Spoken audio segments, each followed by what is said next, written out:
ఈ హౌస్ కట్టేటివేమో కానండి, వర్షాలు అప్పుడు నీళ్ళు నిలబడ్డాయి ఏదైనా చేయాలన్నా చాలా తలనొప్పి అయితే అయిపోతుందండి నాకు. ఎందుకంటే అదంతా పాచి పట్టేసి మళ్ళీ అదంతా క్లీన్ చేసుకునేసరికి చాలా తలనొప్పి అయితే అయిపోతుందన్నమాట. అందుకని హాయ్ అండి అందరికీ నమస్తే, వెల్కమ్ టు అమ్మమ్మ గారి ఇల్లు. ఎలా ఉన్నారు మీరందరూ? మొత్తానికైతే నేనైతే బాగున్నానండి.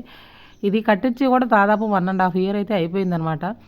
ఎందుకంటే ఇవి ఇలాగే వదిలేస్తే ఇదంతా సిమెంట్ గోడంతా కొంచెం కలర్ కలర్ అంతా మారిపోయి కొంచెం ఎట్నో అనిపిస్తుందండి. వర్షం పడ్డప్పుడైతే నాకు చాలా ఇబ్బంది అయితే వచ్చేస్తుంది ఆ వాటర్ అన్ని ఎత్తిపోసుకోవడానికి. అందుకని టైల్స్ అయితే వేపిద్దాం అని చెప్పేసి ఫిక్స్ అయిపోయామన్నమాట. మొత్తానికైతే దీనికి ఈ రోజుకైతే మోక్షం వచ్చేసింది.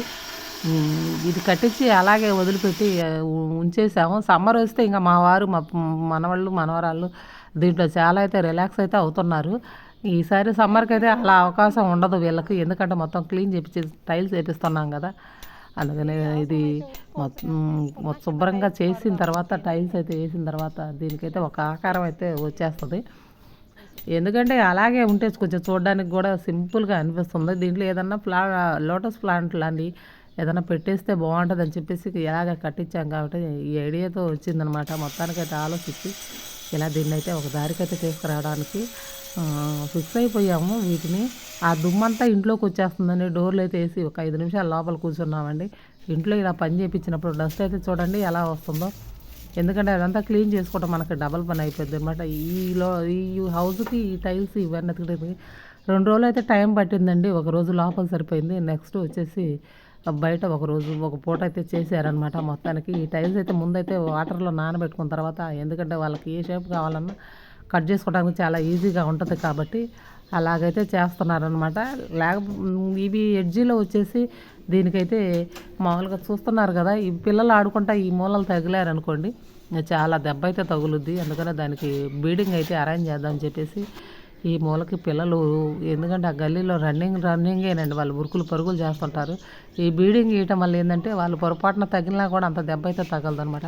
అందుకని ఇలాగ చేపిస్తున్నామనండి. మొదటికి మా ఛానల్ని అయితే లైక్ చేయండి, షేర్ చేయండి, కామెంట్ చేయండి. మా వీడియోస్కి మీ సపోర్ట్ మాకు ఎంతో ఉండాలన్నమాట.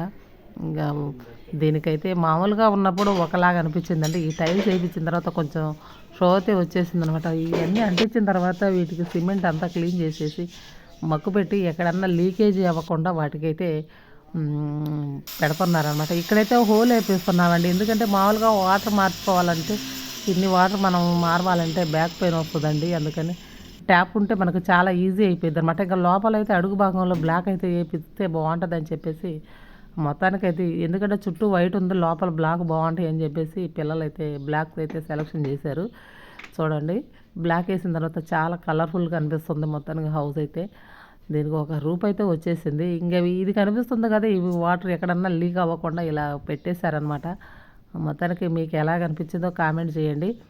ఎందుకంటే మా పిల్లలు ఇది లేనప్పుడు దీంట్లో జంపింగ్లు చేసుకుంటే చాలా బాగా ఈతలు అయితే కొట్టారు. ఇంక ఇప్పుడైతే వాళ్ళకి అవకాశం లేదు, ఇంక మమ్మల్ని వాటర్లో దిగనీయరుగా అని చెప్పేసి పిల్లలు ఫీల్ అవుతున్నారనమాట. ఇంక చూడండి, మొత్తం అంతా నీట్గా అయిపోయిన తర్వాత చాలా బాగా అనిపిస్తుంది చూడడానికి కూడా. లోపల కూడా బ్లాక్ అండి. మనం ఏదైనా చిన్న చిన్న చేపలు వేసుకున్న చాలా కలర్ఫుల్గా ఉంటాయి. దీనికైతే ఒక రూప్ అయితే వచ్చేసింది. అప్పుడు హౌస్కి ఇప్పుడు హౌస్కి చాలా తేడా ఉంది కదండి. మీ అందరికీ నచ్చిందని అనుకుంటున్నాను. అందరికీ నమస్తే అండి.